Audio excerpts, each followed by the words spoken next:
My name is Federal Postal Judge, David-Wynn, Miller.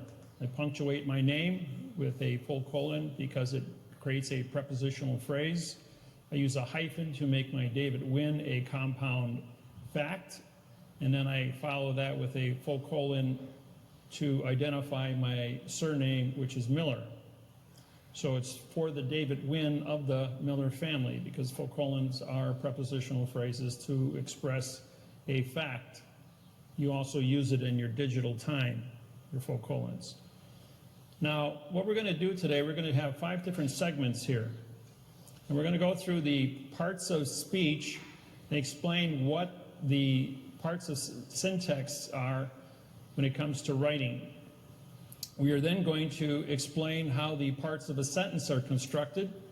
Then we're going to go to the way that the federal government has created over 40 million mortgages under the fraudulent conveyance of language under laws of Title 18, 1001, and Title 15, Section 1692E under false and misleading statements, Title 18, Section 242, deprivation of rights under coloring of the laws. And we're going to explain the sentence structure from the mortgage and how it is used as fraud. We're going to explain the sentence structure used by the attorneys to support the mortgage, how they are using fraud. And then we're going to explain how the banking system uses your money to make you both the borrower and the lender. So they don't have the jurisdiction or the venue to foreclose your property, only be a servicing agent for that conclusion.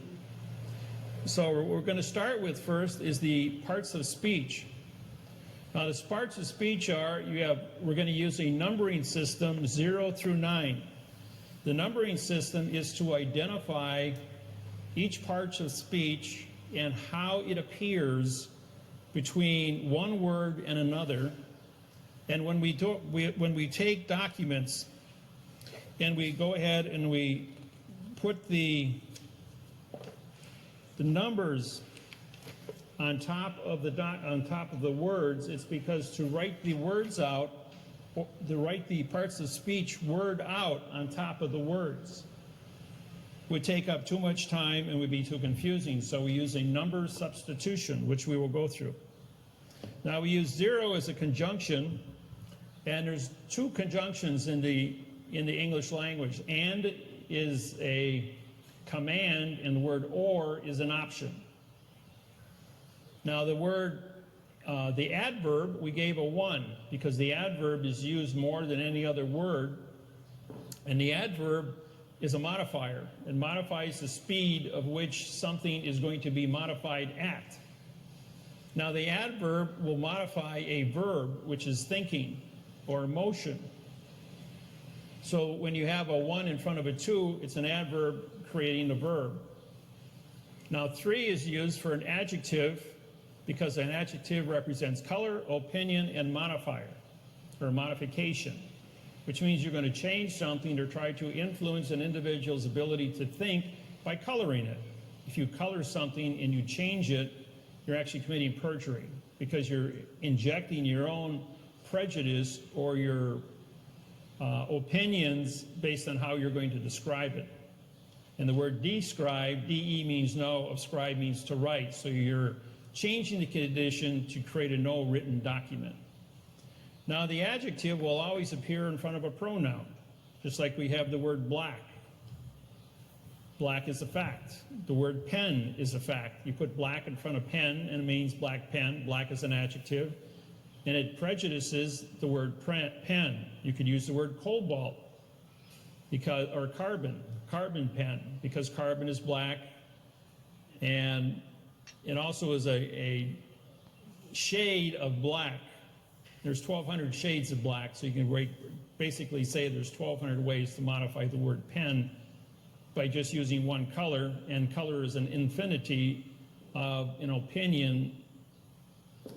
Now, in the presentation of this numbers, the positional lodial fact, which is 5, 6, and 7, the position of a word identifies using the ABC alphabet. Now, this is between two individuals when they come together. They have to agree on what alphabet they're going to use. If we were in China, we'd be using the Chinese alphabet. If we were in Russia, we'd be using the Russian alphabet. Or in France or Germany, or if we were in Arabic or Indian. So the communication skills have to be established as to what alphabet you're going to be using. Then you have to take that alphabet and spell out your word. Now, if we're going to use the English language, this would be a pen, P-E-N. If we're going to write it in Hawaiian language, it would be called a penny, P-E-N-N-Y. If we're going to use it in Spanish, it would be called a scribola. So the spelling of the word would then change. And then we have to give a term to the word spelling and identify what the pen is used for. The pen is used for writing. So we're going to give it a definition that both persons agree upon in order to communicate with each other. Now, the position is always followed by a condition of lodio. Now, lodio, L-O means location, D-I is original, and A-L is contract. That's called the parse of a word. Now, if we're going to say for my pen, for your pen, for her pen, for his pen, for our pen, every time I change the lodial position of ownership, I change the definition of this pen. If I say for your pen, for my pen, for her pen, for his pen, I'm changing the preposition, the position, and I'm also changing the ownership. So therefore, the fact is going to continue to change. I can do this 900 different ways because there are 68 prepositions and 38 articles. When you multiply those out, they come to 2,000. Divided by 2 is 1,000, minus about 100 words that would never come together and be used in a logical explanation. So therefore, there's about 900 logical explanations to identify this one object. When you take two objects using a prepositional phrase and you bring them together, now you have for the black of the pen, or for the pen of the black. You have black, which is a fact, and you have pen, which is a fact.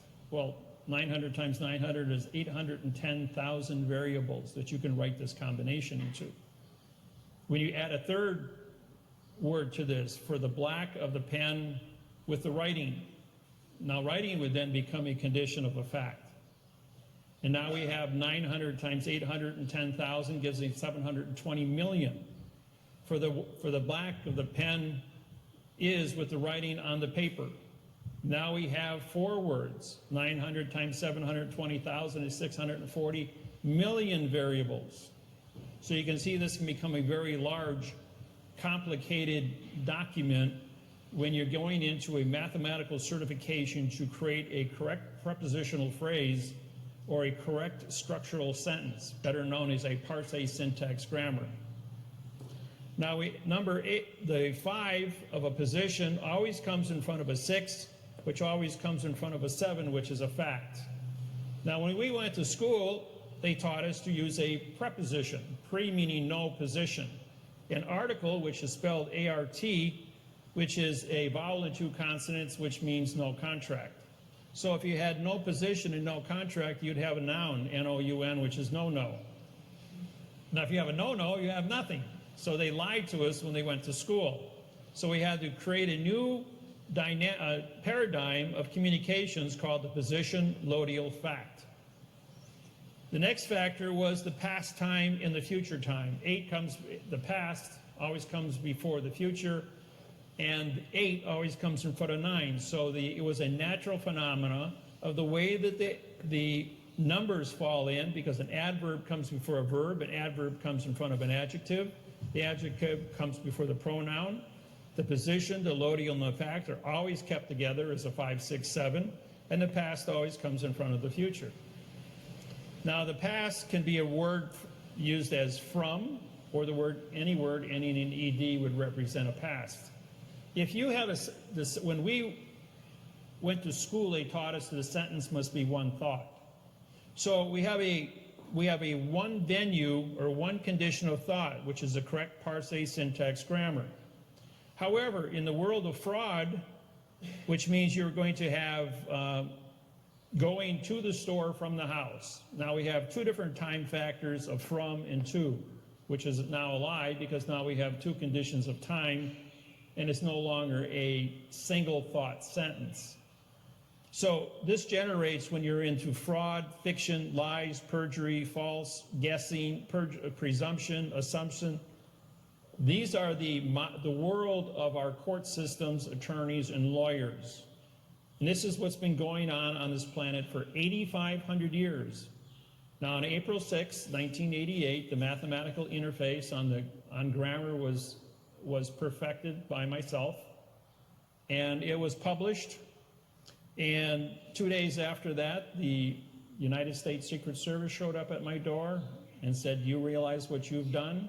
You've just disqualified every treaty, trust, and contract between 5,000 languages for 8,500 years.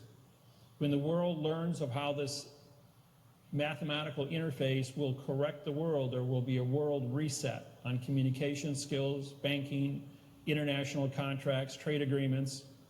And so it's going to impact the way the entire planet has to do business." Now, man has never gone to war over a math problem in the history of mankind.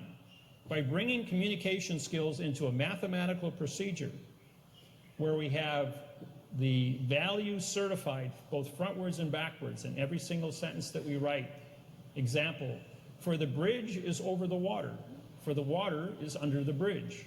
Over and under are opposite prepositions, and both sentences represent the same picture. Now, if we drop the word for, which was a position, and we just say the water is under the bridge is over the water. The becomes an adverb, making bridge to be a verb.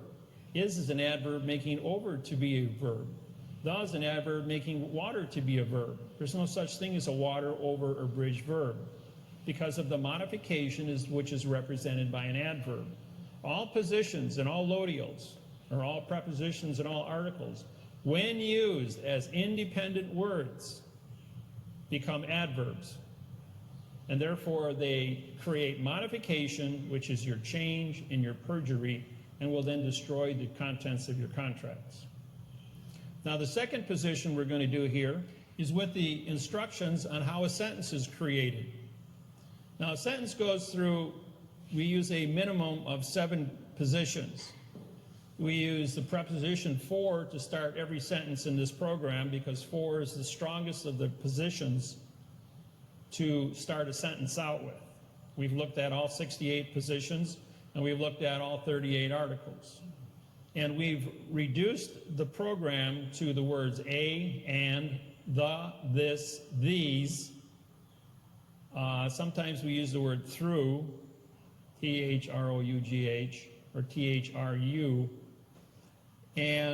But this is the lion's share of 99% of the prepositional, of the articles that are used in our grammar. Also, the word an appears in front of any word that starts with a vowel. That's one of the exceptions to the rules. Now, when you're constructing a sentence, the rules and regulations of constructing a sentence are the same rules and regulations that even a fiction court must go through to establish an individual's ability to stand trial. So what we've done is we have perfected that all sentences that are used in every one of our documents, and we average about 60 to 100 different sentences, but each sentence qualifies under the rules of what a court has to establish in order to be a court. And the very first thing a court must establish is the word knowledge. Does the person have the knowledge to understand what is being said to them? If I was speaking to you in Japanese or Chinese or Russian, and you only understood English, we wouldn't be able to communicate with each other. So therefore, we wouldn't have a knowledge communication between us.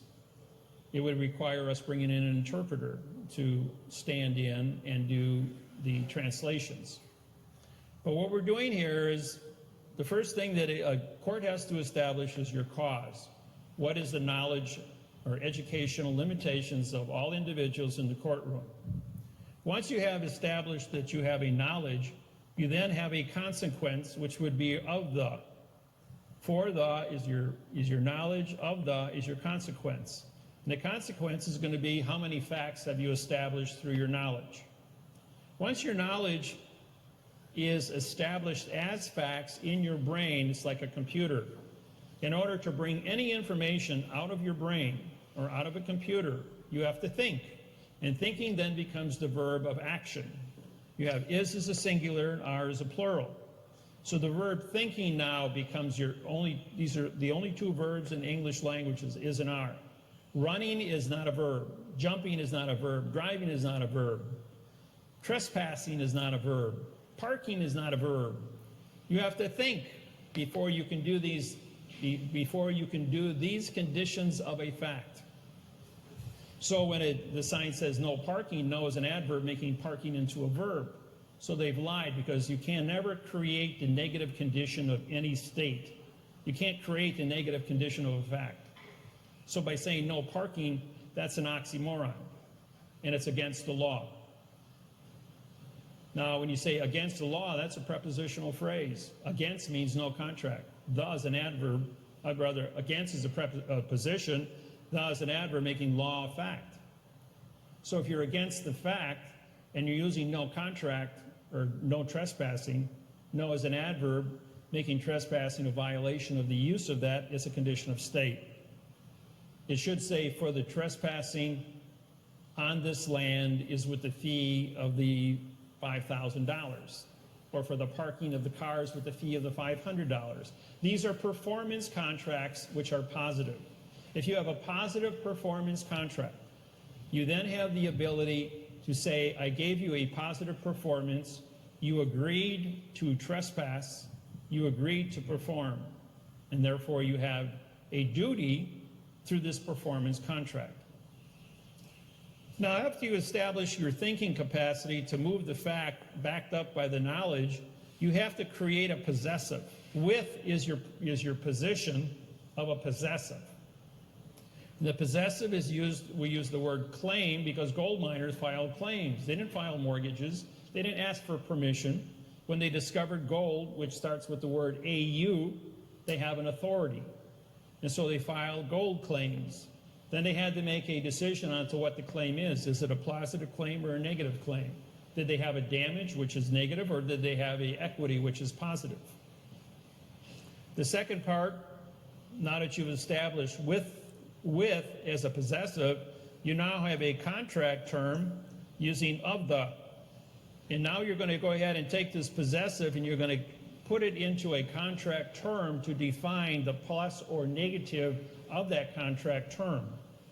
This sentence could be as small as seven words or 7 facts, or as large as a 200-word sentence, which I place in all my documents, just to show that when you're going through a mathematical procedure to get to the conclusion from the beginning of a fact, there is a path that you have to follow. Now, after you have a with of, you go back to another with, which is a possessive of the laws, rules, regulation, codes, duties. And then you have to assign the authorization of the word by. By is the position to give the authorization, the author, the authentic of who created this document, who wrote this sentence. And authorization always runs backwards.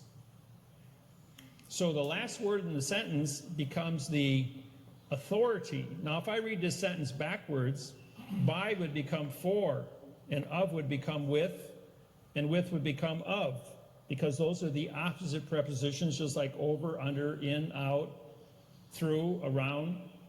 So if I read this for and authority of the laws, rules, regulations, and codes, now I can go back up, pick up my verb is or are, with the contract terms of the possessive claim,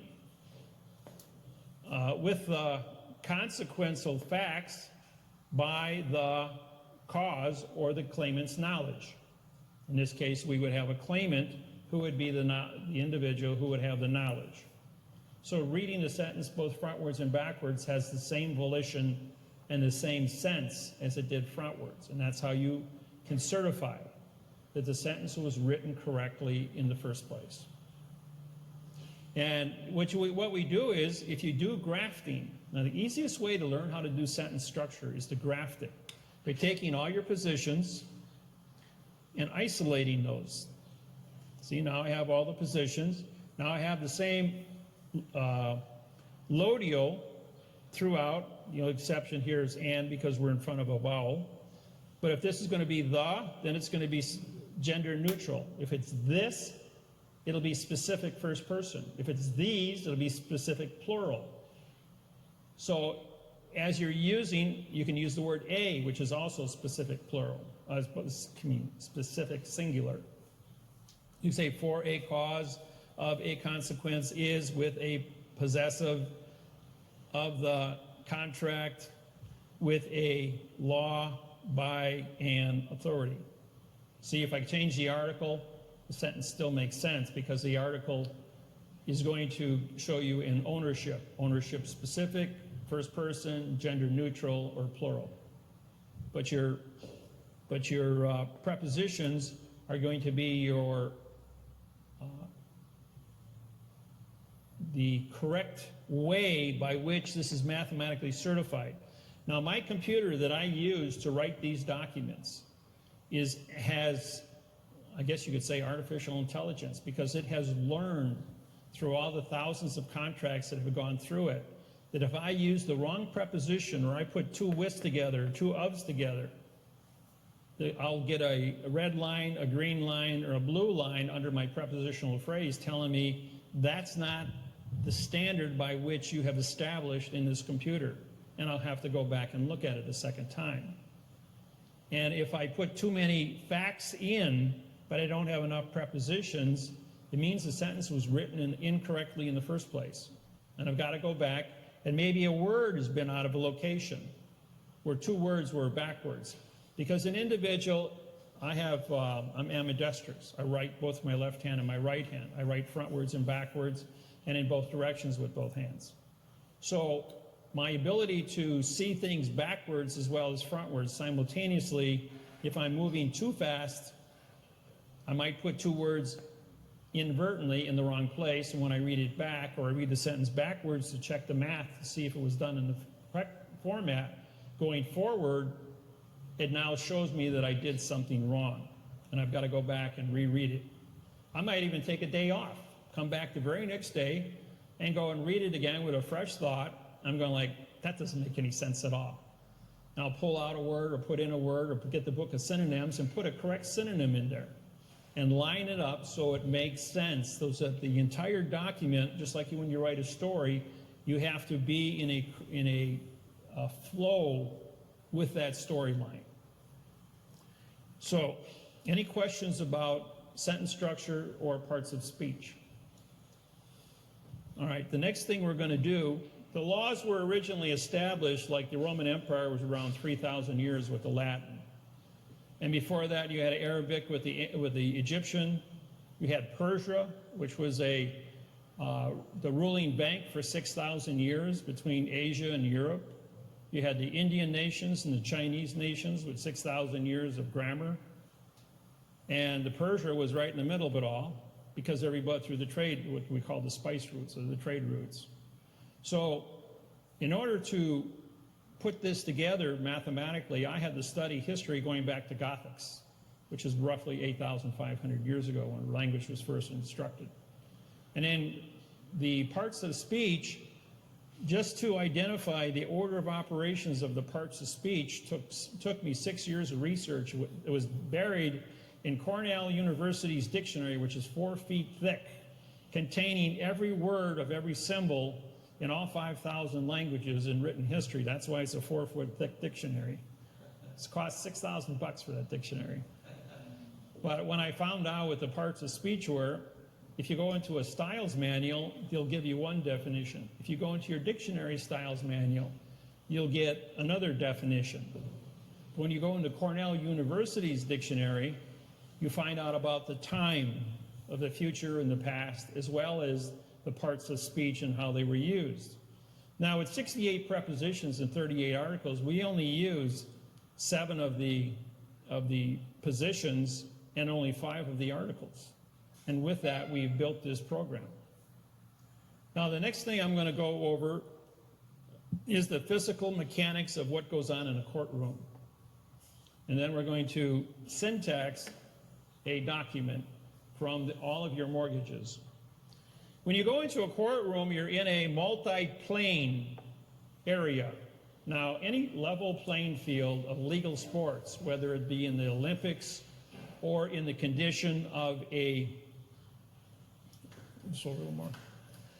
When you're in a position, if you got a football, soccer, baseball, tennis, ping pong, it doesn't matter what your game is, basketball, baseball, you always have a level playing field in sports because of the contest between individuals, skill sets. But when you walk into a courtroom, you have 5 different planes that exist to break up the continuance of evidence within that courtroom.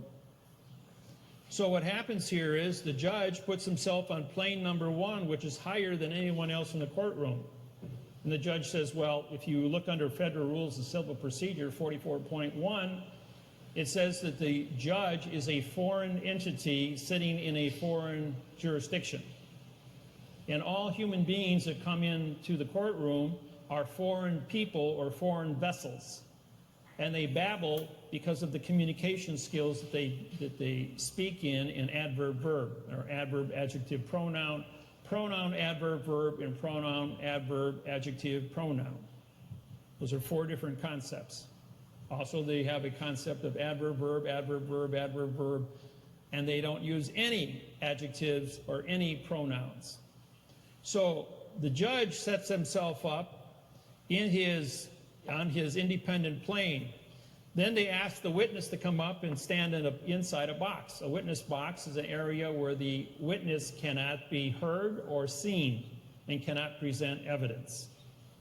The jury is plane number 3.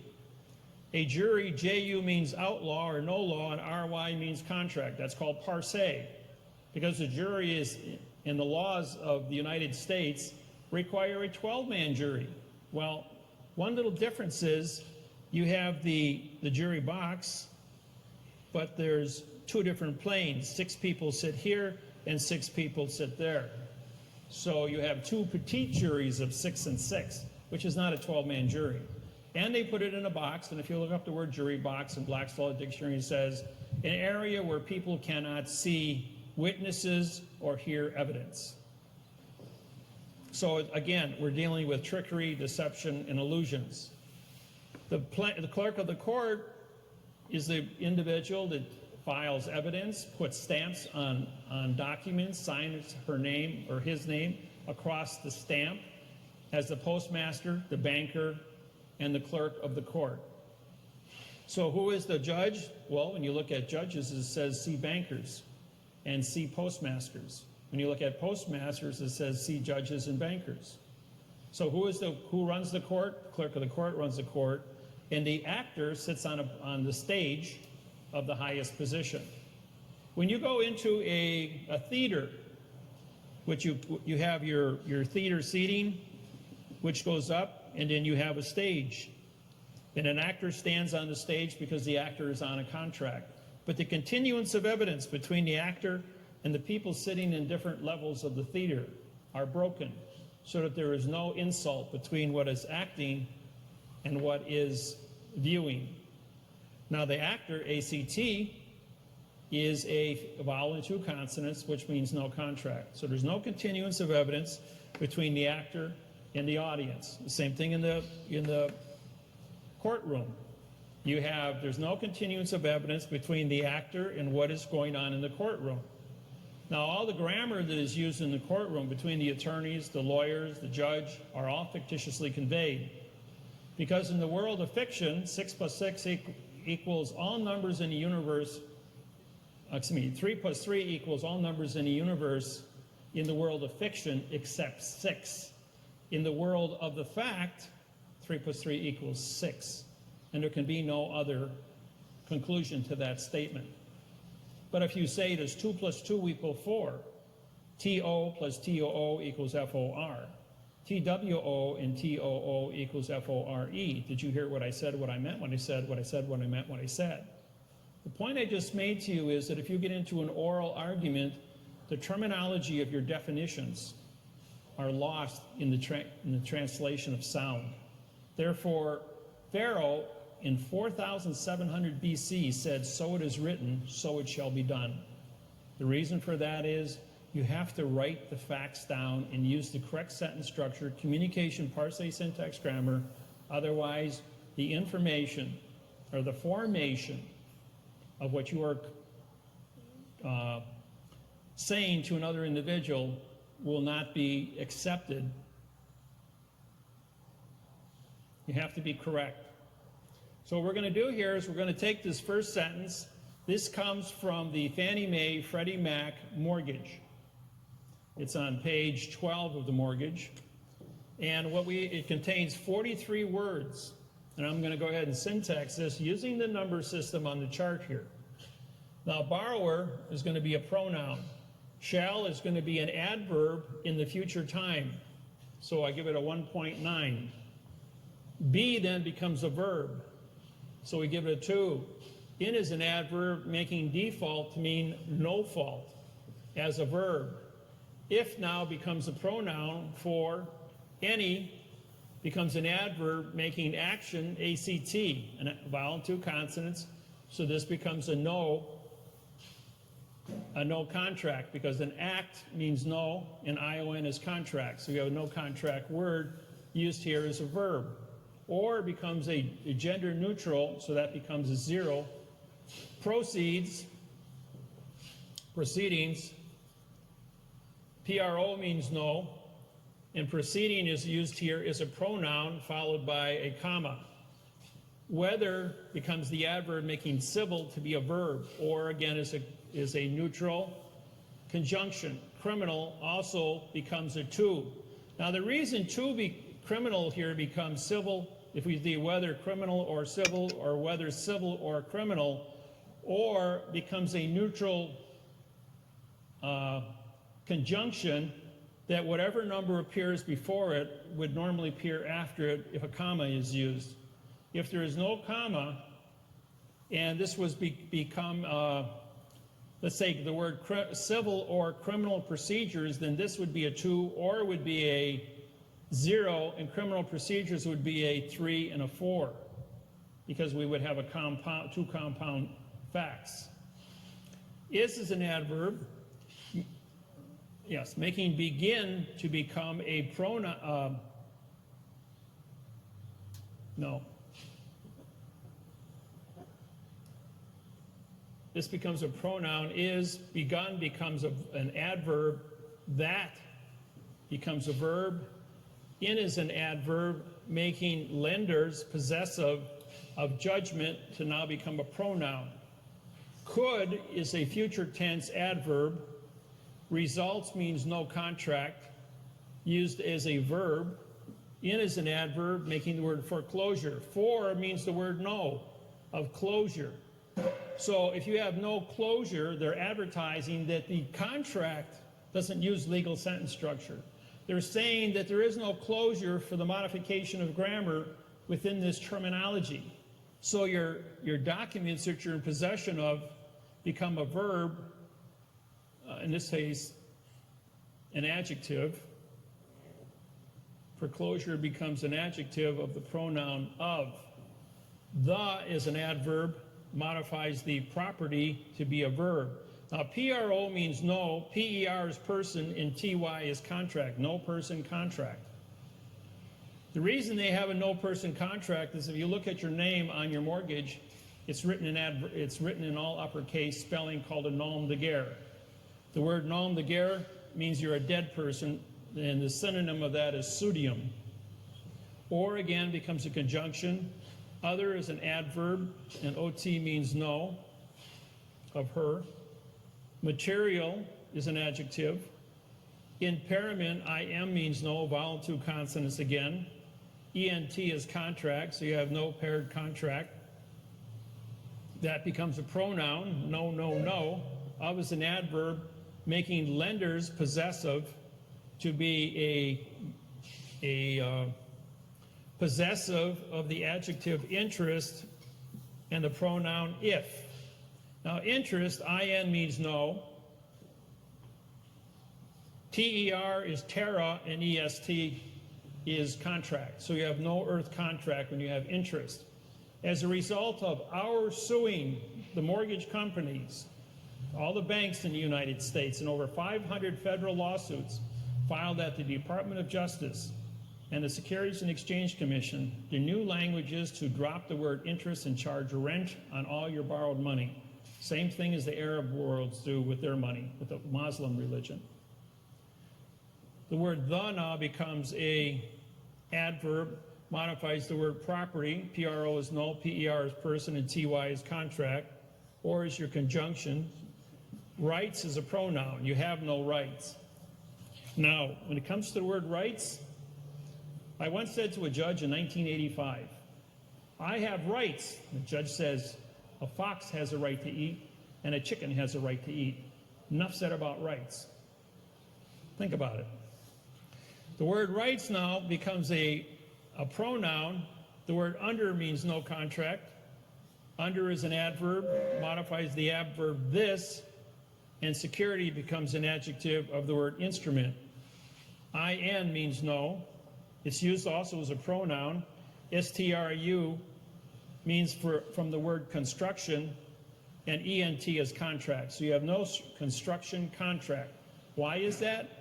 Well, if it's a no construction contract written in adverb verb or adverb adjective pronoun, you have a color of security. Under now removes it from the plane of level playing field. So we can read this backwards, except for one small detail. There's no facts in the sentence. So where we started off with 43 words, we now have 1, 2, 3, 4, 5, 6, 7, 8, 9, 10, 11, 12, 13, 14, 15, 16, 17, 18, 19, 20, 21, 22, 24, 25, 26, 27, 28, 29, 30, 31, 32, 35, 36, 37, 38, 39, 40, 41,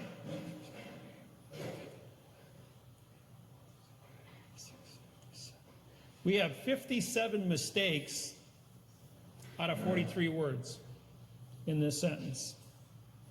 So when we go to reconstruct this document, the document is actually saying that this is in error. You don't have a contract because all these words, when you look up the value of these words based on these numbers, you will not find a definition in the dictionary. Now, if you take, what is the lawyer going to do, or an attorney? The attorney is going to take this sentence and say, that makes sense to him, and we're going to go ahead and say that this is the fact, and we're going to file a complaint from an attorney. So we went ahead and we wrote up the attorney's answer. A true, which now becomes a verb. Truth is not a verb. It's a condition of state. And is a conjunction. Correct copy becomes an adjective pronoun. Of is an adverb, making which to be a verb.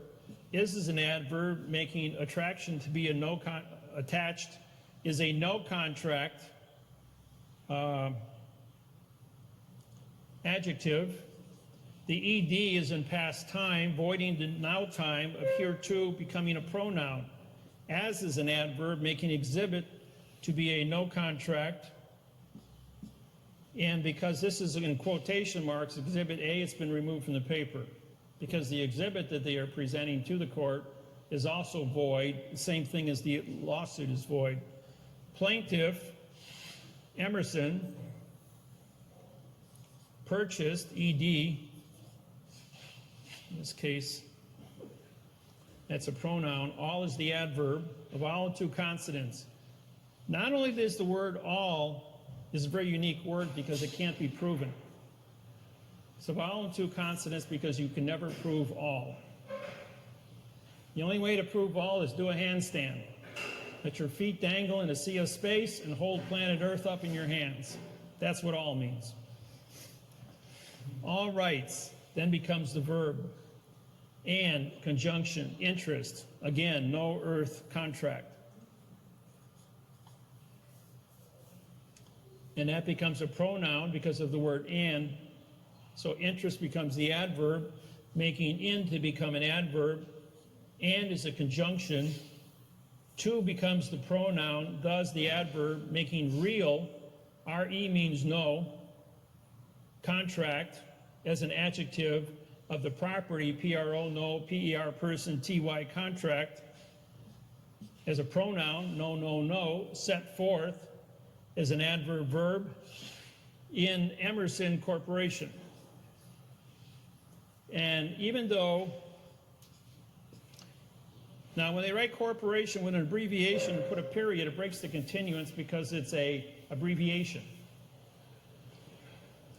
Then you go back here to the word by, becomes a pronoun because it's a word used by itself, and becomes a conjunction. Through its attorney, here the word through is used as a pronoun. Its is an adverb, making attorney to be a verb, and this conjunction, request, means no quest, as a pronoun. That default, again, no fault. It's a no fault judgment used as a pronoun. The word ju means no, law. Be is an adverb, hereby is an adverb, entered, en means no. It means no earth in past time. So that's used as a verb. In favor, adverb verb, of is an adverb, plaintiff, which becomes a dangling participle verb to end the sentence. So the attorney is saying that you pick out the key words. The attorney is saying that there is no fault, there is no earth interest, there are no quests, and there is no earth in past time. The word judgment, when you look it up, says opinion. The letter O is used as a single syllable. P-I-N means to join together, and I-O-N means contract. So you have no joining contract. That's what an opinion is. That's called parse. Now, the book on parse is written by the Masons, and I'm a 92nd degree Mason. I rewrote the Masonic codes and putting 2/3 of all the missing words in dogma, legenda. And when the book was rewritten, it's 6 inches thick, 18 inches tall, and 1 foot wide. It's in 9-point print, by the way. So it's a very, very complex book dealing with many different parts of our world's belief systems. And the study of Masonry deals with how to manage people and how to manage all the communication skills, government, banking, numerology, worldwide. Doesn't matter what your language is, all world leaders belong to the Masonic order, and they act together. So now when you write a sentence, the last word in the sentence has authorization. It's supposed to be the authorization of that sentence, just like instrument here. That means no structured contract. Well, does this look like a structured contract to you? Or the dangling participle plaintiff, which was the attorney who was represented by the law firm. What it says here is that this attorney is going to bastardize grammar to go into another to fight for a bastardized grammar mortgage. And the two of them together are going to go in front of the word judge, which means J-U, comes from the word no law. The word justice, J-U, means no law. S is speak, T-I is title, and C-E is judge. And judge title speaks no law. So by bastardizing the grammar and avoiding a prepositional phrase in all conditions here, you have no facts here. Yes. The question was, what was the volition of a borrower to borrow money? All right. What they don't teach you is that the person they advertise on TV, you're taught by your parents, and we learn from example, to go out and borrow money to buy a home. If you're fortunate enough to pay cash for it, that's another thing. But maybe only one person in 100 actually pays cash for a home. The rest of the world goes out and they borrow the money. And the home is used as the equity to back up the mortgage itself. But a bank is not allowed to lend money from its investors or its depositors. So the bank has to take your mortgage, and when they present you with a mortgage, I'll use this one here. This document here is your Fannie Mae, Freddie Mae mortgage. Now, even though you can't see the ABC alphabet from where you sit, you can see color. Anything that's pink is an adverb, and anything that's green on this paper is a verb. All the words that are not colored are adjective pronouns. So if you're going to modify something, your white is going to be modified and your pink is going to be modified. The green section is going to be your facts used as verbs. You can look at this up close after the fact. And you can see how many times that this document written by Fannie Mae and Freddie Mac has been modified to create a false document.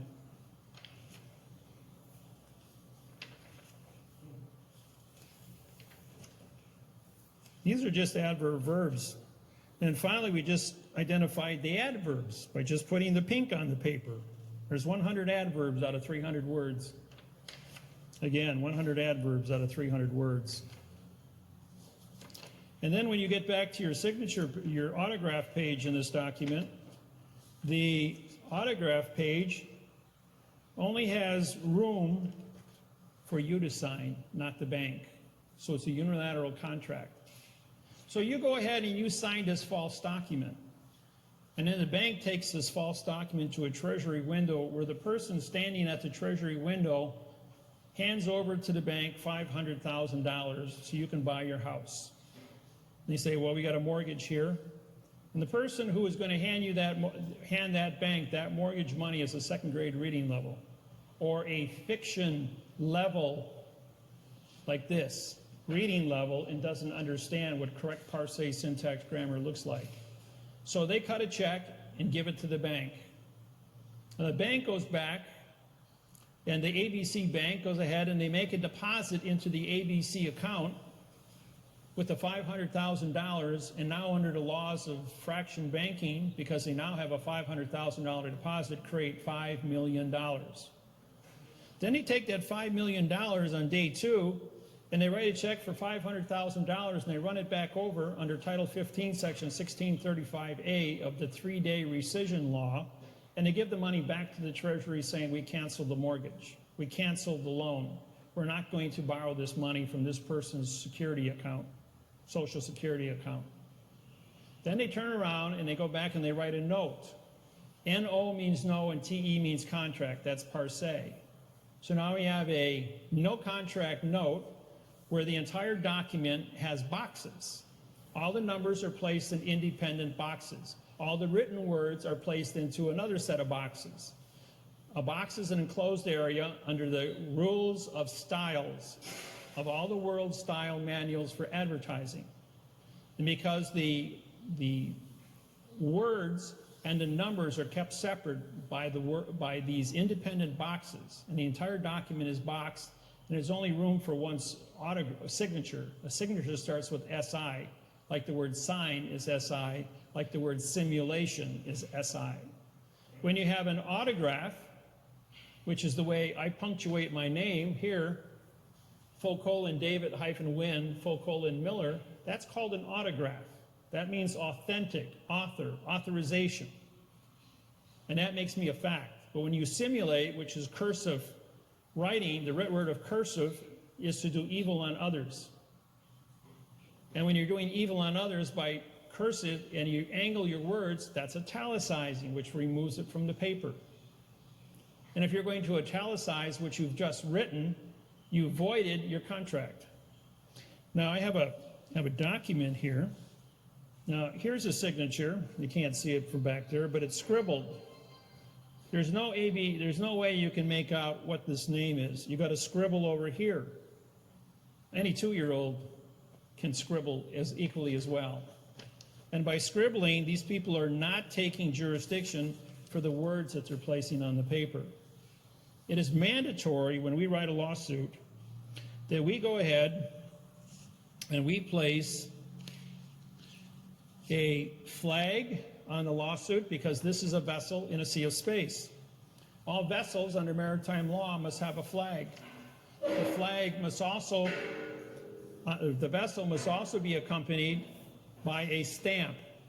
Now, by placing a postage stamp on this document, it's a federal stamp. It pays the freight to move this document between point A and point B. When I sign my name across, autograph my name across this stamp, and my clients autograph their name across this stamp, it makes you the postmaster authorized to transport this vessel from your home to the bank, or from your home to the post office to be sent out. Yes? What's the definition of a stamp? A stamp is a certification from the post office. There's only one postal service on planet Earth, by the way. It's called the Universal Postal Union. The Universal Postal Union is responsible for all vessels on planet Earth. In other words, all 9 billion people. They're responsible for all money on planet Earth and how it is exchanged between two countries or between the citizens within those countries. It's a one world order established on the 22nd of October, 1871. That's our modern day. In the past, in Rome, you know, even with Jesus, you had, when a tax man came up to him, he says, give unto Caesar what is Caesar, give unto God what is God's. What face is on Caesar's coin? So if you're going to use Caesar's coin for the value, and his military is going to protect the value of that coin for what it is, then pay Caesar his taxes to guarantee the value of it. If you go out to a tropical island in the South Pacific, they use coral beads. Some places they use different types of stone. They had to have different types of exchange that were set up by their kings within their community, because they were closed community. They had to measure value so that there was fairness between how much work an individual did and for trade within the community. People figure it out, believe it or not. When you get them together, they will figure out some form of an exchange system. The stamp is the exchange system to move freight between point A and point B, and like this is a vessel in a sea of space, it has to be transported. Now, to make this a valid document, you have to autograph the back of it, just like you autograph your checks when you go down to the bank. The clerk, you hand them your check, which is your vessel. She stamps it paid. She hands you money and does banking. You have to endorse the back of it because it's a bill of lading, a vessel coming to the port of the bank. In a courthouse, the vessel comes to the port of the court. The court takes the vessel and it docks the vessel, puts a docket number on it, and now you can call it a document because you paid to dock the vessel. Then there's a service docking fee. In the courts, it's I think $68 here, and in federal court it's $350. And when you go to the Supreme Court of the United States, it's a half a troy ounce of gold. And that's how they regulate what the docking fee is. So it's all about maritime vessels. Now, what exactly is the court? When you walk into a courtroom, this room here is my federal postal court today. We have documents signed, we have stamps on it, and we're explaining to you the mechanics of how this court process functions. The federal postal court can only do grammar. We can only syntax the words on the grammar for the fraud that is perpetrated on them. This becomes the forensic evidence that is necessary. Because when you hand me your mortgage and I have forensic evidence in my hand that a lie has been committed, and this is how many mistakes are taking place in every sentence, and then a lawyer wants to answer back to you and create the same lie, we have a conspiracy here. A conspiracy under Title 18, 1001, which is fictitious conveyance of language, Title 15, Section 1692E, which is false and misleading statements, carries a $25 million fine and 30 years in prison, Title 15, Section 78FF. Now, because you are depriving or stopping witnesses and evidence from bringing correctness to the court, this is called a deprivation. under coloring of the law, that's Title 18-242. That carries a 15-year prison sentence and a $15,000 fine. Perjury is a $5,000 fine and 5 years in prison. Fictitious conveyance of language is a 10-year, $10,000 fine.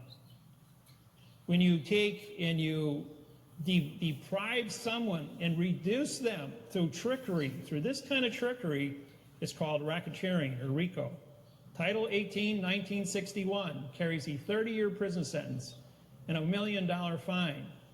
And because you send it through this goes through the mail, and the bank is sending you invoices which are fraud as this are through the mail and asking you for money, that's mail fraud. That's Title 18, 1341. That carries a $1 million fine and 30 years in prison to extort money through the mail. When you get done with this, you got a 62 and about $32 million total in fines that are going to be accumulated. All based on physical evidence. This is where you got to go out and prove you got a sore back or you got a bent fender on your car. These are written words on a piece of paper as forensic evidence. And these documents get bonded. You don't see a staple here because staple is not a bonding. It's a mechanical device. These are bonded with super glue. So you can glue it, you can stitch it with a sewing machine because the pilferation of the holes are like a fingerprint. Or you can rivet it with brass rivets. In 1998, I sent Janet Reno, Secretary of State Janet Reno, a letter about her false and misleading statements. She sent me back 2 sheets of paper with 6 3/8-inch diameter brass rivets to hold 2 sheets of paper together. She says, you want to talk about maritime bonding? Well, here's maritime bonding. Only person in my entire career in 34 years that ever used brass rivets. But it just shows that she understood maritime law. So the bank goes ahead and they take your Social Security money and they lend it to you. The bank does not have title to the property. They do not have a note because it's been written in modified grammar and all the numbers are boxed. They don't have a contract because it's bastardized, written in fiction language. This is straight lines and curved lines on a piece of paper called ART, A-R-T, which is a vowel and 2 consonants, which means no contract. So therefore, if you put things in perspective, when they're using their words called real property, RE being no contract, and property being no person's contract, they're telling you, they're advertising to you through parse that we have no contracts here, that you are a nothing. We nom de guerre your name. Now, if you look up nom de guerre as a dead person, pseudium, and you look at the laws under maritime codes, can a dead person own land or write contracts? The answer is no, it's forbidden. So they go ahead and they bastardize the grammar, so there is no contract. And no is an adverb making a negative adverb, which makes contract into a verb fiction. Again, this goes into a vicious circle of modification and trickery and deception over and over and over again. And when we go ahead and we bring a correct parse syntax grammar document to the court, everyone's familiar with the date 12/21/2012? The Mayan calendar, the beginning of the end of the world. Thou was an adverb making end to be a verb. Thou was an adverb making world to be a verb. We ended the world of verb that day by ordering open Benjamin Franklin's Federal Postal Court, July 4th, 1775, retroactive under Title 42, 1986, for knowledge of a crime and the authorization to stop and correct it. Russell J. Gould and myself issued new oaths of office written in the correct parse syntax grammar. As 2, we make corporation. And we also issued a new bank charter and a new court charter of how grammar will be used in a correct parse syntax grammar format to decisions on what documents are being filed in the court system. And by doing that, using physical evidence and staying within the confinements of our charter, we now have the correct basis to stop and correct this type of a lie from happening, and this has been done 64 million times in the United States.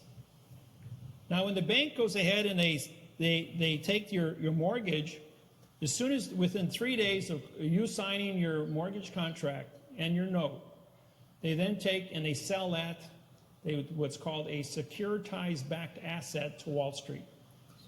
Or they sell it to another bank which bundles it up. The little banks will sell it to a big bank. The big bank will turn around and sell it to Wall Street, which then sells it to foreign investors as a securitized backed asset. Do they have title to your property? The answer is no, like you have title to an automobile. They can't produce the title, and when you ask the bank, where's my title, they're going to say, we don't have to show it to you. That's because they don't have it. They are only a servicing agent.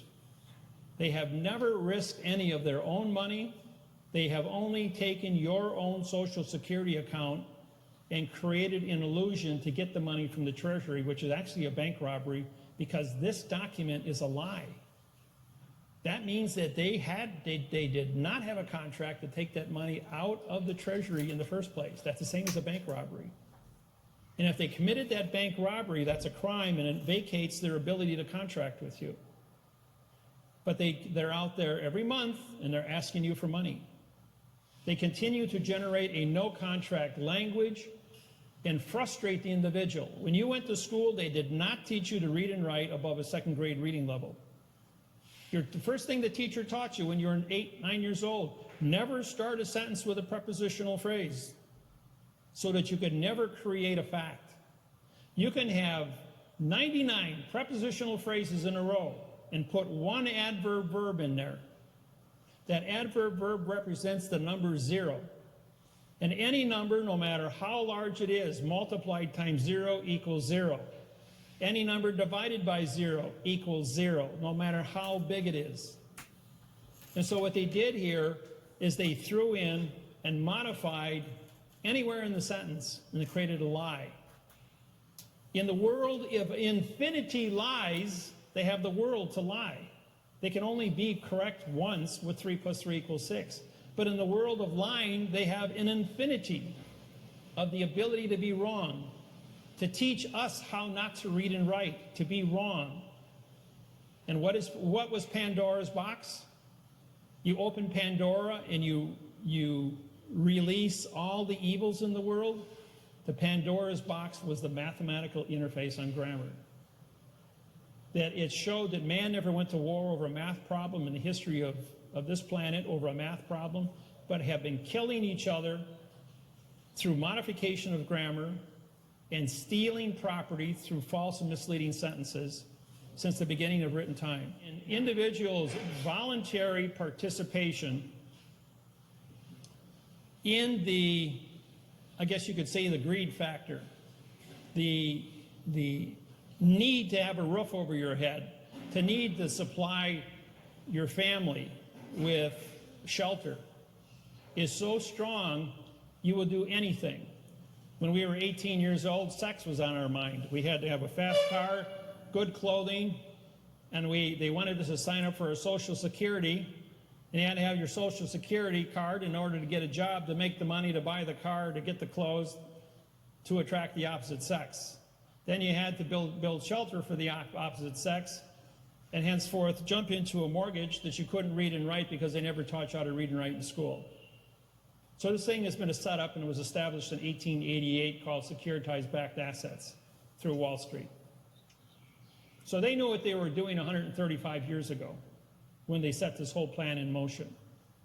The thing that they never figured on was that we were going to break the code, publish the mathematical interface on grammar, and expose this.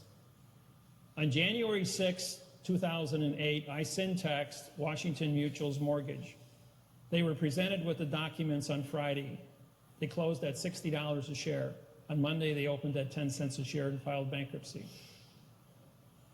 The other 38 banks in the United States ran in and picked up, Washington Mutual's bankrupt corporate mortgages, and within 6 weeks lost 95% of all their value when they got their own lawsuit filed.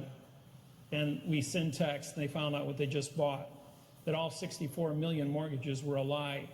And within 2 years, 25 million of the 64 million mortgages were in foreclosure. putting our unemployment rate between 16 and 18%, and throwing 110 million of our 350 million population into no housing. When the court summons you when this fiction court summons you to come to court, they're asking you to leave the Hawaii territory. The courthouse is a foreign vessel in dry dock. Now, we had a federal courthouse here in Maui in Wailuku Heights. It was built in 1888, at the same time securitized-backed assets were authorized. It was the original post office turned into the federal courthouse. And did you know that on March 8th, 2013, Hawaii became a sovereign country? It is no longer in bankruptcy with any country on planet Earth. On January 6, 2008, is when we filed the quantumized constitution, which I wrote for the Hawaiian Kingdom, and 22 Kaponas signed it. It was presented to the World Court at The Hague and was authorized to be a correct written document. 3 days later, under the rescission law, all banks in Hawaii that were offshore from foreign governments left the islands. We have not had offshore banking since January 9th, 2008, to show you that you were always sovereign. Now, in 1893, when Hawaii, January 17th, 1893, Hawaii was invaded by the United States. Queen Iolani was a 34-degree Eastern Star working for the Mason across the street at Lodge Number 1.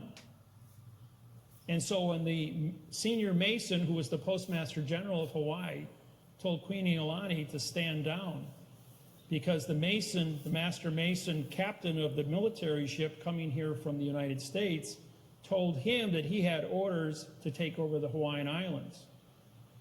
She had to stand down and surrender Hawaii. But what was the condition of Hawaii? Hawaii filed bankruptcy with the World Bank out of Switzerland and the Rothschild family on the 22nd of October, 1871. Hawaii was under bankruptcy protection. And the United States was under bankruptcy protection from the IMF. How does the bankrupt corporation called the United States of America invade the bankrupt corporation of the state of Hawaii, or the Hawaii territory? It can't. Totally illegal. Has been illegal the whole time. The United States of America came out of bankruptcy on November 2nd, 1999, and for 1 year under maritime law of salvage, plus a 90-day federal law, did not exist. The United States did not elect a president in 2000. They had to wait 90 days counting ballots. And on February 2nd, 2001, they became the United States of America Corporation. Anybody could have ran for president and been elected as president of the United States. Bush was appointed. But now, the United States is out of bankruptcy, but Hawaii is still in bankruptcy. A sovereign country can't invade a bankrupt corporation. Hawaii should have been vacated on February 2nd, 2000, but they weren't. So there's a lot of international law violations taking place here. A lot of maritime law violations taking place here.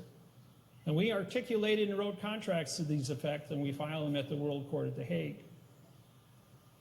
In 1997, I was commissioned by the Kapunas to write contracts mathematically certified frontwards and backwards. I'm not allowed to interfere with any religion, customs, policies, only to make sure that the math was correct. And then when we presented and did seminars for the people of Hawaii and showed them how grammar has to be so mathematically perfect that it can't be modified, written frontwards or backwards, it says the same thing. We had to certify as a group, the 22 Kapunas, and we all worked together for months to make sure that every sentence that had to be said was said and presented in this Constitution. When it was sent to The Hague only took 5 days of looking at what was correct and said the Hawaiian people are now correct. They have a constitution that is correct. And therefore, they have their independence. They don't need somebody babysitting them like the United States. Even though we use the United States dollar here, we still have a constitution that says we can read and write And all the documents that have been filed since those days have been all written in the correct parse, syntax, grammar. And we continue to police fraudulent grammar like this and bring it to trial. We contact the Department of Justice, the Securities and Exchange Commission, the Consumer Fraud Protection Bureau out of Iowa City, Iowa, the postal inspectors, criminal division in Chicago, because these things go through the United States priority mail as fraudulently conveyed documents. You know what they say? These are not government employees, therefore we don't have any jurisdiction. The least common denominator between all these things is the American flag. The FBI, the CIA, the NSA, the KGB. Yeah, we send stuff to Russia. In 1998, shut down the entire postal service in the United States for 2 years, for 2 whole weeks. Because the Russians came back and said, hey, we got a document here that's written in the correct parse, syntax, grammar, translated in the Russian in the correct parse, syntax, grammar. In 6 weeks after that, Russia collapsed. The Senate, the Congress, the legislature of Russia were taken over by the KGB, and the Supreme Court were all put under arrest because of false and misleading statements. These documents, when they saw them, changed the entire politics, and the Cold War ended. And Russia became a capitalist country like the US.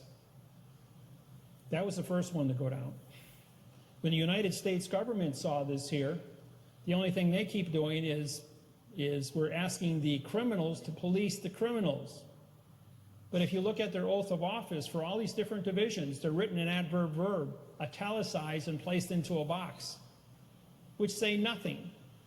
So they're not authorized to carry a gun or a badge because of the fictitious conveyance of language that they have perpetrated on the American people. And to make sure that the American people can't read and write, they hire a principal, PRI, no contract individual, to run roughshod over all the teachers of that institution to make sure that they do not teach the students the correct parse, syntax, grammar, so that when they graduate from school, they can be harvested. Anybody that had a 4.0 student grade point average, you knew that they were lying better than anybody else, or could be brainwashed better than anybody else. And the guy that was flunking, his brain wouldn't accept an adverb verb lie. And that's why 38% of the students quit high school, because they will not accept a lie and they don't want to be brainwashed down that far. So what's happening today is my website, the website is dwmlc.com.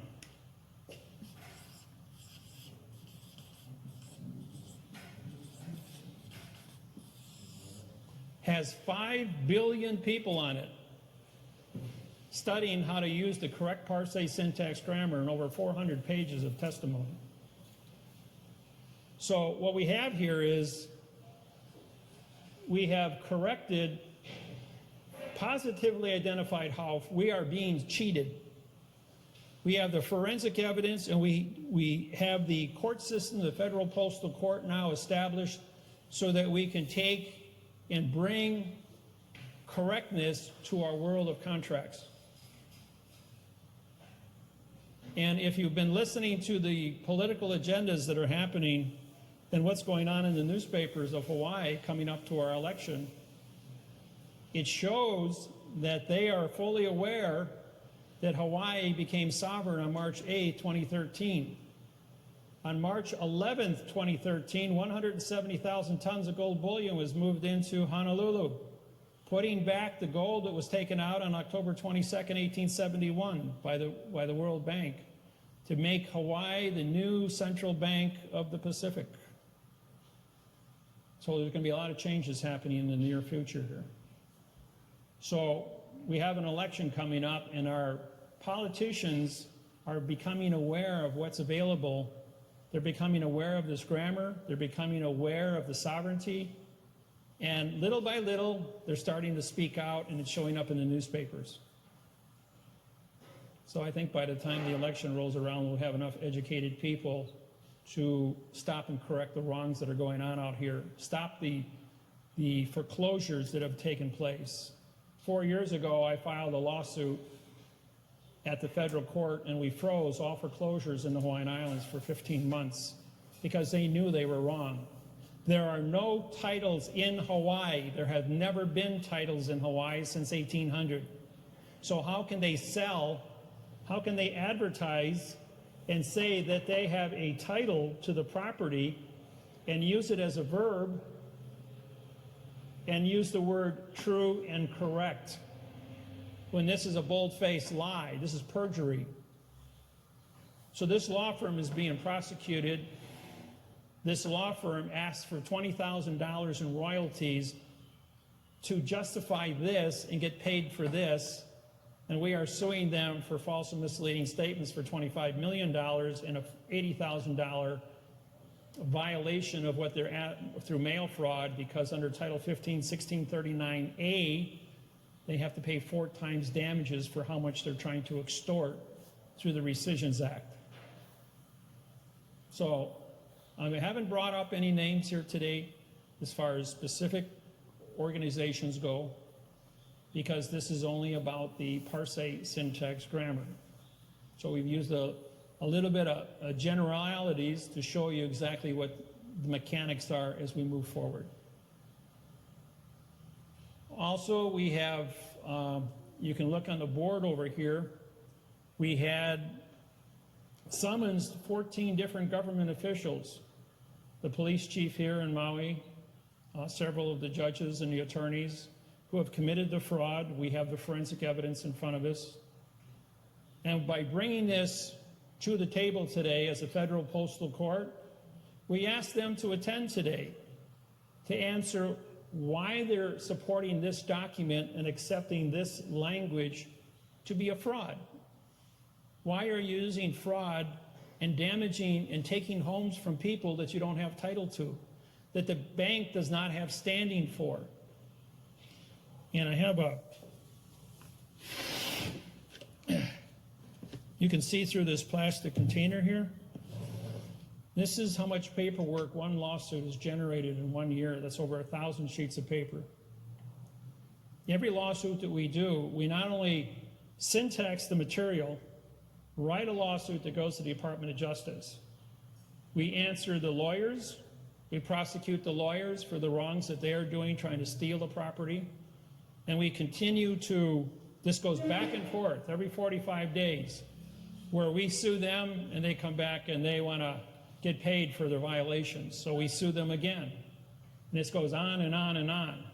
Well, we have unlimited funds and deep pockets to prosecute these people for the crimes that they are perpetrating against the Hawaiian people and people of the United States. The people that were summoned today, none of them showed up. I know who they are, and none of them came today. You can look at the documents on the board there to see who was summoned. We have the green card return receipts for all of them, that they were asked to be here today to answer why they're using fraudulent conveyance of language to extort property from the people, and they failed to show up today.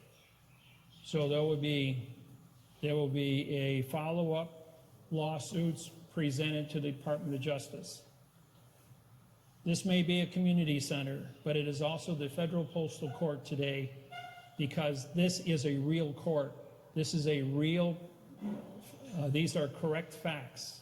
Not real, but correct. The federal postal court, and I have authorization as a federal postal judge to tip staff sheriffs, and a tip staff is an officer of a federal court to go out and make arrests. The tip staff must also know how to read and write in the correct parse, syntax, grammar. I know they don't. I've already questioned them. They don't even know what the definition of the word tip staff means. And when I went out and I questioned them, they're like deer in a headlight. So we have to get educated individuals that are willing to participate and become party to the tip staff in authorization. Now there's different organizations that are forming, but if you form an organization or a police organization in adverb verb, in other words, in this kind of grammar, you do not have authorization. You're just another fiction suing another fiction, and the bigger fiction with guns and clubs are going to go ahead and take you into custody because you committed fraud under Title 18, 1001, in Title 15, Section 1692E. We have the upper hand at this time because we have a signed confession from every single judge, attorney, lawyer. I currently hold warrants on 33 judges of the 92 judges here in the Hawaiian Islands. Volition. Okay, the volition, as I started before, was a person wishes to gain shelter, and the only thing they know how to do is to go to a bank and borrow money, but they don't know that the bank is not lending them their money, in other words, the bank's money, but going into their Social Security account to take their money out using a fraudulent document. So there's no closure for the volition of the crime of bank fraud that is being perpetrated on the individual wanting to borrow money. You are both the borrower and the lender, but the way it happened was a lie. Who committed the first crime? You or the bank? Well, the answer is clear, the bank. Because the bank created the document, the bank took it in and took the money out of the Treasury. The Treasury is controlled by the Post Office. The Post Office controls all military branches in the government, Homeland Security, Army, Air Force, Navy, Marine Corps, police forces, sheriff's departments. They're all controlled by the Post Office. Now, the Post Office controls the Department of Transportation, which controls the port authorities. The port authorities control foreign vessels in dry dock. All courthouses in the United States are foreign vessels in dry dock. Now, because they have handicap ramps in every single courthouse in America, that means they are under treaty as a foreign entity to not disable the public. Disability comes under Title 29, Section 701 of the 1964 Civil Rights Act. So they are under treaty not to disable you and your ability to communicate in court. If you only speak Hawaiian or Filipino or Chinese or Japanese, and the judge is speaking in English, he must bring a translator into the courtroom. They do follow that procedure.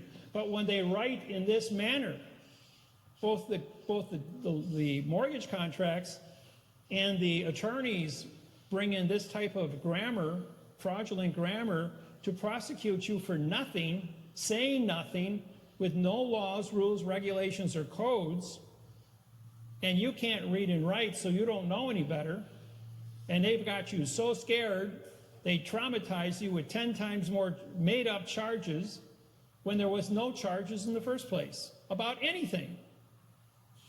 But we have their signed confession for the criminal activity that they're perpetrating. But where are they doing that? They're doing it in a foreign vessel in dry dock. So if you've got a Chinese freighter out here in the harbor with a Chinese flag on it, that represents a foreign country. What would happen if any of you walked onto that freighter and you didn't have a seaman's pass, you didn't have your immunization medical files with you that says you have no contagious diseases, that you did not have a bill of lading to enter that vessel with a contract that pays for the bill of lading or a ticket to be on that freighter, you would be arrested for trespassing, put in the brig, taken back to China, and spend 8 years in jail. Well, what do you think happens when you walk into this box, into the foreign vessel? The bill of lading for your ticket is written in adverb verb with 400 mistakes on it.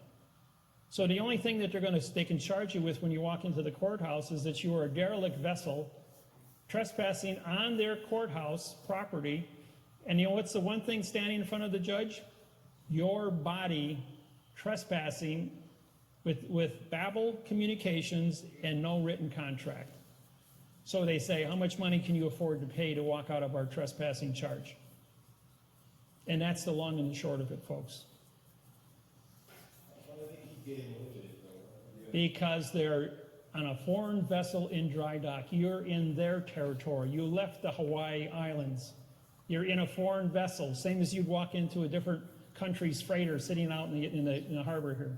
Well, like today, like say for these guys that didn't show when he gave us summons, if I didn't show up to their summons, I was ordered for my arrest now. Not necessarily. If you read the paperwork, it says, we may, and may is a future tense adverb, which means it doesn't exist in now time. It's in the future. And so what they're doing is they're issuing a adverb verb document, just like this is. Their warrant is written all in boxes and written in adverb verb communications. So if you sue the warrant for fraud and misleading statements using a quo warranto complaint written in the correct parse syntax grammar, the court loses jurisdiction while engaged in criminal activity under Title 18, 1001, Title 18, 242, deprivation of rights under color of law, and Title 15, Section 1692E for false and misleading statements. They lose jurisdiction under Title 42, 1988 for committing a crime, and under Title 42, 1986, which is knowledge of the crime, did not stop and correct it. So therefore, that makes them all who participated and signed the warrant to be co-conspirators under Title 18, 241, and witness each other under conspiracy, which carries a 10-year, $10,000 fine for each one that would sign and witness. So we have organized crime acting as the police force or as the judiciary here on the island. Because I would have to syntax what has done wrong, write the lawsuit under quo warranto, and then send it to the court to show them the criminal acts that they did, send it to the police department, file a claim with the sheriff's department that the court has issued fraudulent documents, and then notify the Department of Justice in Washington, D.C. that organized crime has taken over our courts.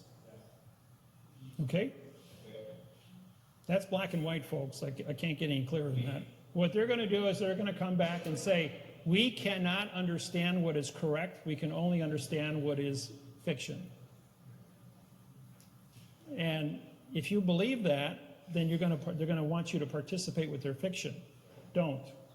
You can continually sue them for the correct parse syntax grammar for the avoidance of perjury. And they can't ask you to commit perjury or join with their perjury because that's a crime.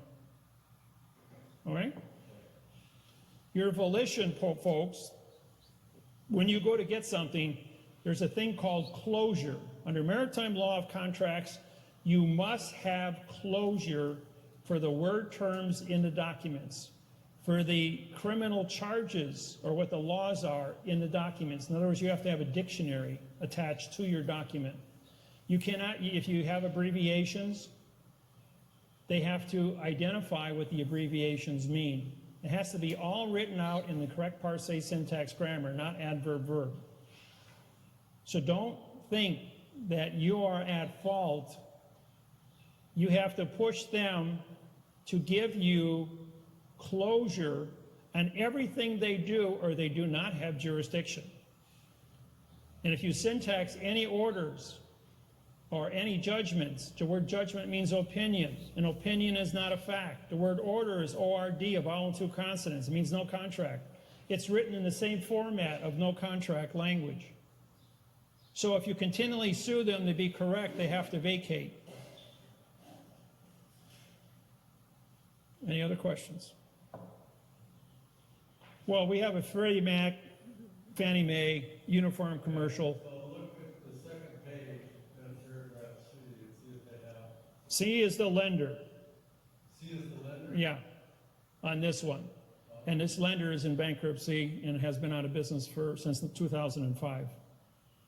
When you hand me a document, I also go in and I research the history of that lender to see who bought them and how many times they've been traded. And my own parents, my mother and father, their home was bought and sold 14 times in 12 years. They never knew who actually owned the house. I mean, who they had a mortgage with. And even though they never missed a mortgage payment, according to the fifth person who had bought it and traded 5 times before their payment from number 1 got to number 5, started foreclosure because they never got the money was forwarded to them, even though they kept selling the mortgage over and over and over again. So they buried it. The point I'm trying to make here is that the document was written 40 million times to be fraud, so that they go out and harvest the people. This was a setup from the get-go. MERS filed bankruptcy in 2002, never paid money, never received money, and never signed a contract. When the Department of Justice went to MERS for bank fraud, they said, for what? We never signed a document. They were using our name, and we're in bankruptcy. We don't have any connection with any of the banks since 2002. They reformulated in Delaware in 2012. But they still have not signed any mortgage contracts. They do not take money or pay money. They have no continuance of evidence to be appointed. That would be like me appointing the cameraman here to sell your house because I appointed him to sell your house even though there's no continuance of evidence. And then he gets to keep the money because I appointed him. That would be completely crazy. How can you be a nominee and a mortgagee? Can't. They can't be the mortgagee for the simple reason they never signed anything. But that would just be another layer of fraud. It's just another layer of fraud that they put on there to confuse a person who doesn't know what's going on. And you went out and you sued MERS, and the judge comes back and says, well, you sued MERS, and they're not here in court today, so we got to continue this, or we can't move forward. The judge fully knows that none of MERS has never existed in the first place. I can stop you right there because that is written just like this sentence up here. If I syntax that specific law and it has not been corrected in the correct parse, syntax, grammar, and now time, all 4 billion laws written in the United States codes say absolutely nothing. When I presented that to the federal court about 30 years ago, the court came back and said, all the codes in the United States, all 4 billion of them, are only suggestions by which we as judges have to make determinations. And because we are the foreign vessel in dry dock, we get to say that 3 + 3 = 7, or 8, or 9, or 20, or anything we want it to be. They just make it up as they go along. And I've been in so many courts where the judge says to me, David, we know who you are. We know that you do syntax. We know you're a federal postal judge, but you're in my vessel now, and I'm the king of my vessel, and I will determine who lives and who dies in my vessel. And I will make any law I want on my vessel. That's what these judges tell me when I walk into the courthouses. And yet, here in Hawaii, when I sit in the courtroom, I've seen 12 felony cases get a $20 court cost and walk out the door just because I'm sitting there. Because they don't want to perform a crime in front of me. Because when I walk out the door, I'm just going to go ahead and I'm going to syntax it. I'm going to drop a lawsuit on them. And they're going to look really foolish committing treason against the people. It's not worth it. Question. Where can we learn or start to learn how to Okay, DWMLC.com has all the mechanics written down in over 400 pages of text. You can also go on the internet, type in David Windmiller videos, and there's over 200 hours of videos from our seminars. I've done 2,500 live seminars, TV, radio, internet broadcasts, live seminars where I come out. We did one, I think it was 4 years ago, over in Waianae. We had 504 people show up at the gym at the high school. And that was when we announced the sovereignty of the Hawaiian Islands, when we found that we broke the code on when Hawaii became, when it all started, when the bankruptcy started. All right, but that's about it, folks, for our court today.